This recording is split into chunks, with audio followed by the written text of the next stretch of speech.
Super gros sujet cette semaine, avec beaucoup de choses à dire, puisqu'on a décidé de le dédier au support physique versus le streaming.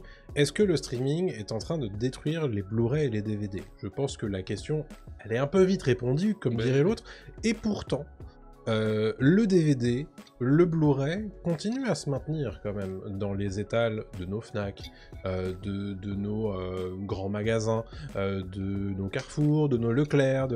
Il y a toujours du DVD. Le problème, c'est que les usages, évidemment, ont changé. Alors, on est un petit peu allé se renseigner sur la part, désormais, du digital versus le Blu-ray, versus le streaming. Et j'ai vu quelques chiffres intéressants. Par exemple, en 2017, le support physique, ça pesait presque 15 millions de dollars en 2017. En 2021, c'est plus que 6,5 millions de dollars, donc on est descendu de moitié en 4 ans. Et à l'inverse, le digital, du coup, est passé de 28 millions à 72 millions en 4 ans. Donc évidemment, on a une part quasiment c'est presque triplé en fait du côté du digital. Donc le digital, c'est évidemment la VOD à l'acte, mais c'est aussi la VOD par abonnement.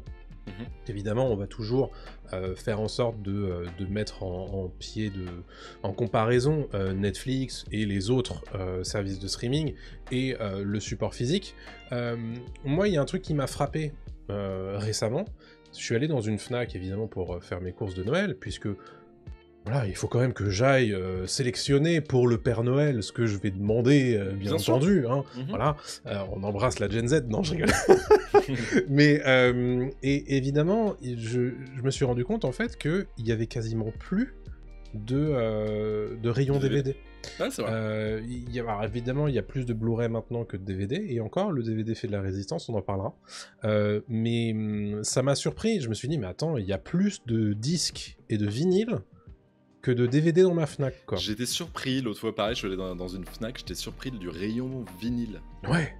Gigantesque. Je l'ai trouvé gigantesque. Mais à une époque, il n'y en avait pas. À une époque, c'était genre un bac où tu avais 20 vinyles qui se couraient après.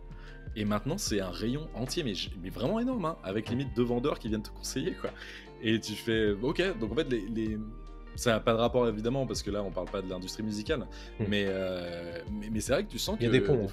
Il y a des ponts un peu, bien sûr, mais les tendances, des fois, vont changer, évoluer. Est-ce qu'on n'aura pas ça dans les années à venir, un retour en force du DVD et du produit physique? Moi, je pense que ça reviendra d'une certaine manière. Oui.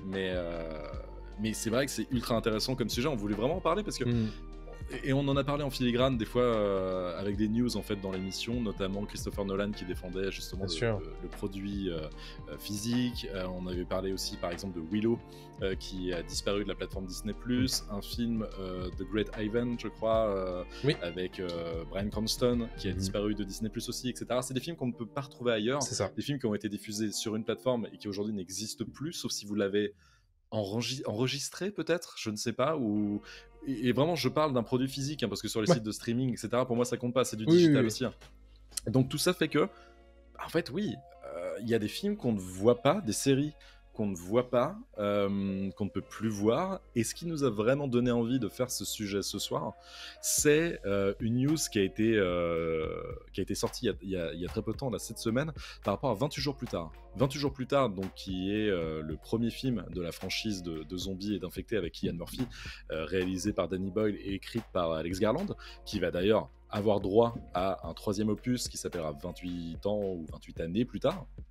Fait référence évidemment au Pop News il y a 2 semaines, n'hésitez pas à l'écouter. Écoutez-le dans vos oreilles. Et en fait, cette news nous dit que 28 jours plus tard, il n'est disponible sur aucune plateforme.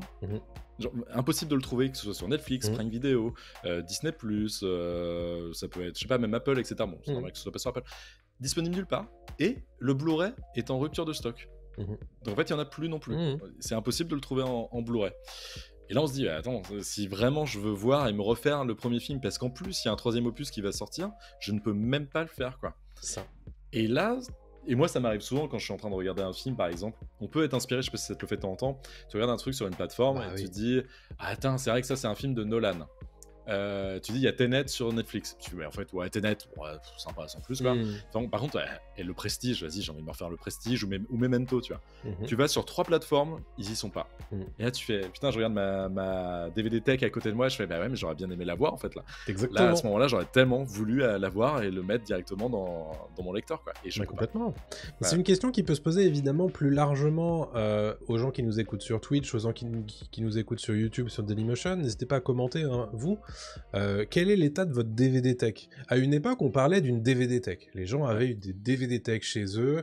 Ils avaient ces grandes étagères Ikea où on rangeait des DVD. Et bon, évidemment, à la faveur d'une offre à la Fnac ou ailleurs, tu payais, je sais pas moi, 5 DVD pour 30 € et tu rajoutais 5 DVD de plus dans ta DVD tech. Et en général, t'étais content parce que tu les regardais. Ou alors, c'était vraiment l'envie de posséder ce film que t'aimes bien, etc. Ou alors de découvrir un film que t'avais encore jamais vu. Moi, je sais que c'est comme ça que ma DVD tech s'est vraiment étoffée. Et j'en suis le premier désespéré. En fait, même moi, je n'achète plus de DVD. Pareil. Parce que, quelque part, tu perds le réflexe. Il y a aussi l'indisponibilité d'un certain nombre de films ou de séries dans les étals en support physique. On peut parler, par exemple, des séries Netflix qui ne sortent jamais en support physique, ou alors c'est très rare. Je pense à Daredevil, je crois que Daredevil a eu des éditions physiques. Je crois aussi. Mais en dehors de ça, c'est quand même très rare. Alors House of Cards aussi a eu son édition physique, puisque j'en ai quelques-unes. Et c'était au tout début tout ça. C'est ça. Au tout début de la plateforme, c'était il y a 10 ans. Et maintenant, en fait, ça n'existe plus. On va quand même rappeler que Netflix, à la base, c'est le DVD. Hein. C'était un service de location de DVD où on t'envoyait le DVD et tu le renvoyais ensuite. Et puis, évidemment, il y a eu l'avènement du streaming. Et puis, bon, Netflix est devenu ce qu'il est devenu. En tuant en même temps Blockbuster, qui était son grand concurrent, qui lui a continué à faire de la location de DVD dans des magasins et a fini par mettre la clé sous la porte.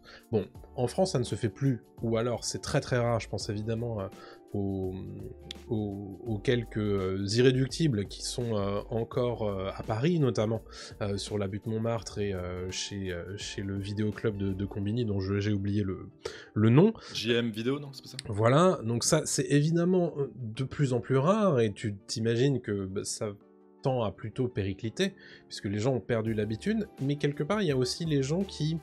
Tout à l'heure, j'ai vu, qui ont encore un usage un peu fétichiste du support physique, c'est-à-dire que l'objet est plus important.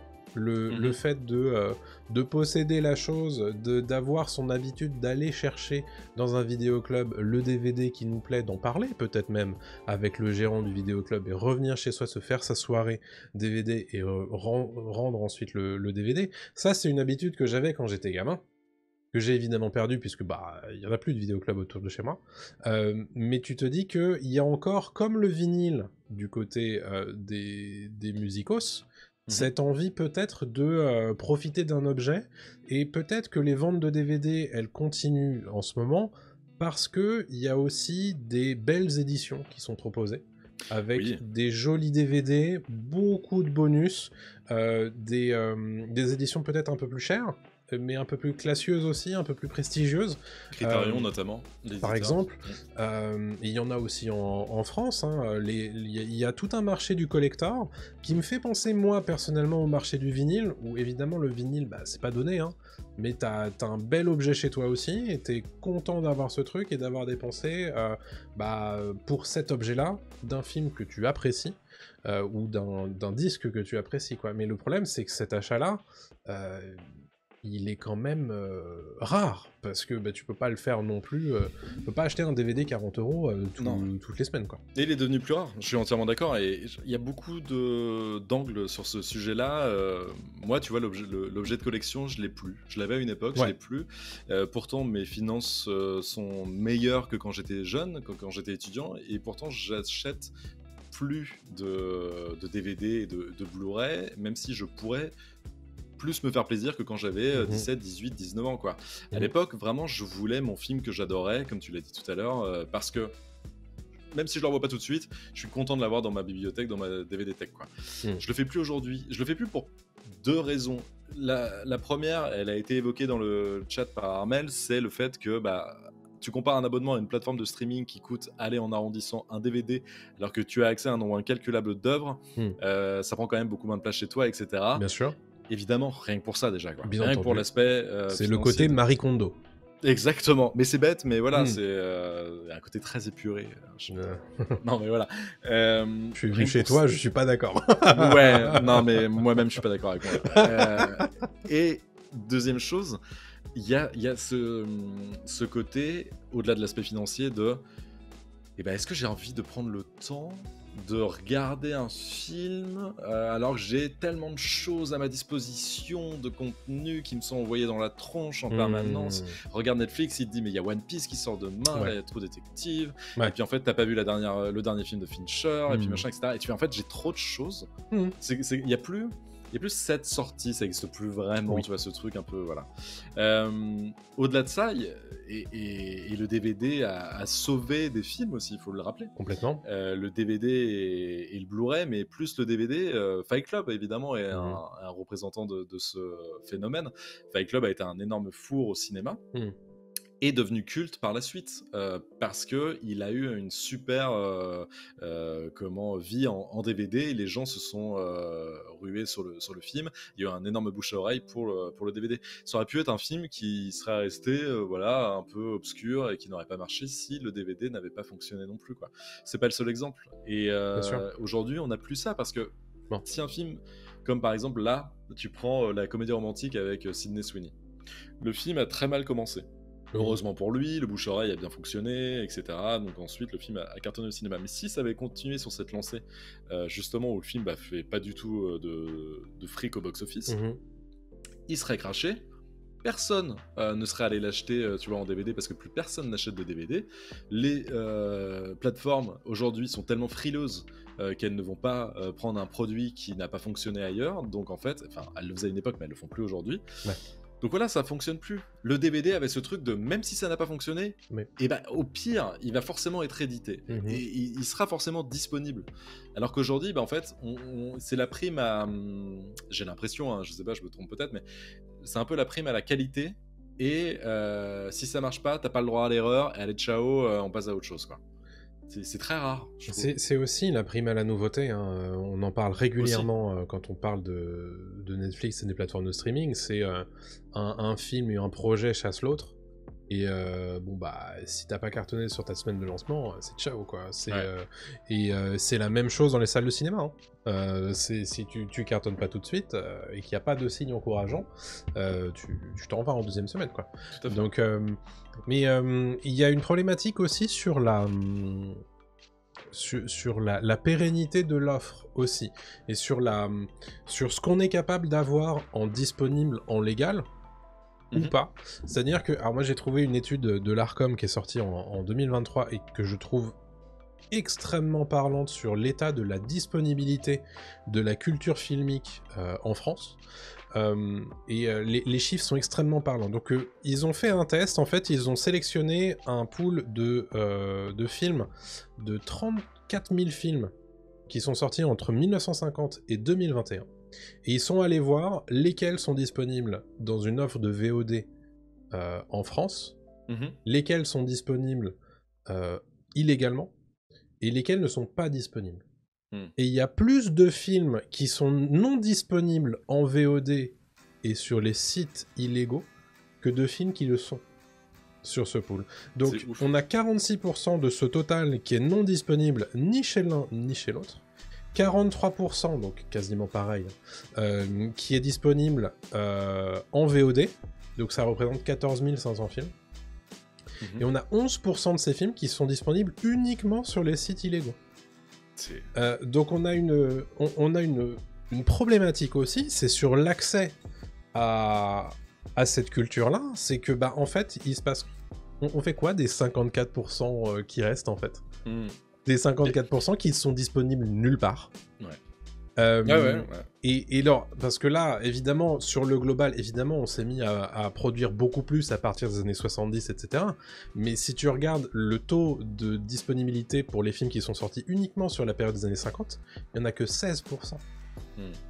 Et versus évidemment 80% pour les films qui sont sortis dans les années 2010. Donc, mais même les années 2010, tu te rends compte qu'il y a 20% de ces films-là qui sont disponibles nulle part en VOD.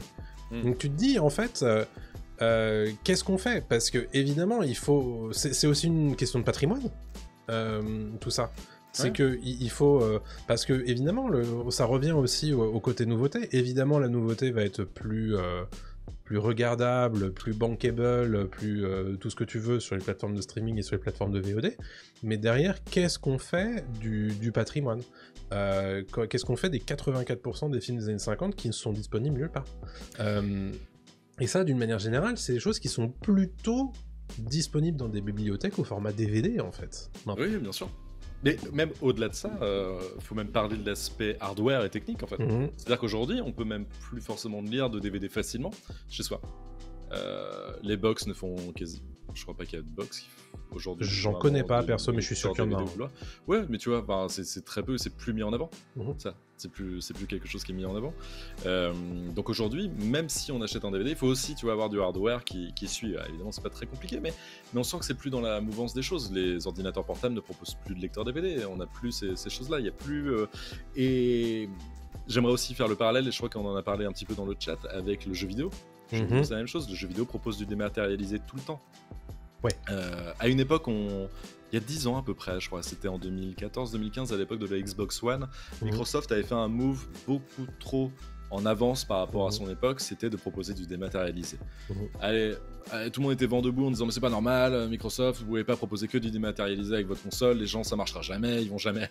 Oh là là, vous imaginez des gens un jour qui achètent que du dématérialisé? Oh là là, c'est fou. Non, les gens ne feront jamais ça. Jamais. Fast forward 10 ans plus tard, les gens ne font que ça, ils n'achètent plus de DVD ni de support physique. Et le jeu vidéo est devenu ça. Le jeu vidéo est devenu un produit de consommation dématérialisé totalement. Et encore plus très récemment avec la sortie d'Alan Wake 2, dont je parlais en recommandation il y a quelques temps, qui est sorti exclusivement en dématérialisé. Qui pourtant est un gros jeu, ce n'est pas un jeu indépendant, ce n'est pas un petit jeu d'un petit studio, c'est un gros jeu, mais pour des raisons économiques, du studio Remedy et de l'éditeur Epic Games, il a été décidé de ne sortir le jeu qu'en version dématérialisée. C'est un choix qui a fait gueuler évidemment plusieurs joueurs qui justement, tu l'as dit, veulent préserver un patrimoine vidéoludique, voulaient avoir le jeu en boîte. Et ça pose question. Évidemment, il faut vivre avec son temps et on peut pas se dire tiens, j'aimerais bien revenir au poste à galène. Et évidemment que non, faut aussi accepter que les mouvances technologiques, enfin tout bouge, quoi. C'est normal, c'est logique, on avance en technologie. Mais à quel prix? Est-ce que ça nous empêche justement de profiter d'une offre qu'on avait techniquement avant et paradoxalement, rappelle-toi aussi ce qu'on disait quand Internet s'est développé au point qu'on a pu télécharger illégalement toutes les œuvres qu'on voulait. On se disait mais c'est génial, c'est l'ouverture à la culture, c'est l'ouverture à tout ça. Mais en fait, à quel prix aussi? Parce que finalement, il y a des œuvres qu'on ne trouve même pas en illégalité, en téléchargement illégal. Je sais pas, c'est quand même assez intéressant comme... Mais je pense que, en fait, déjà, il y a un certain nombre... Enfin, si tu regardes les petits streamers qui ont des envies très particulières et des lignes éditoriales très particulières, ils vont aller chercher les films un peu anciens, les films de réalisateurs méconnus. C'est évidemment des plateformes qui vont parler qu'à des initiés, qu'à des cinéphiles très pointus, etc. Donc il y a une envie quand même de faire perdurer ce patrimoine, etc. En revanche, et là où je pense que c'est problématique, c'est que ces initiatives-là, si tu les soutiens pas, en fait, elles vont disparaître. Elles sont... Donc il y a aussi cette problématique-là de comment est-ce qu'on fait. Alors nous, en France, je sais qu'on est très sur la subvention, mais je pense qu'il faudrait quand même essayer de chapeauter un petit peu cette manière de numériser des œuvres qui sont disponibles nulle part. Et si personne veut payer un abonnement pour les acheter, pour les regarder, bah, tu les rends disponibles gratuitement en fait. Enfin, Oui. si c'est pas bankable et que personne ne veut les acheter et que personne veut vendre ses droits, bah, tu les rends dispo gratos en fait. Tu fais en sorte que y ait un droit, on va dire, de domaine public qui rentre, tu vois, genre à partir de, je sais pas, moi ça fait 15 ans que cette œuvre elle a jamais été vendue à un service de VOD ou je ne sais quoi, que personne l'a acheté, et ben tu la fais rentrer dans le domaine public, et puis les gens peuvent en profiter, tu vois.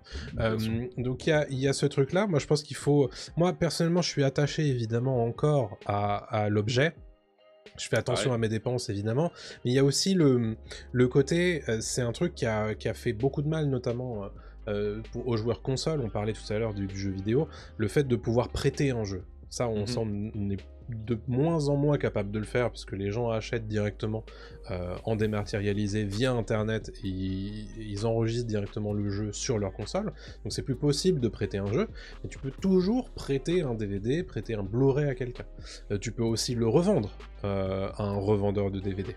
Le marché de l'occasion, c'est quelque chose qui est encore relativement important pour le DVD et le Blu-ray.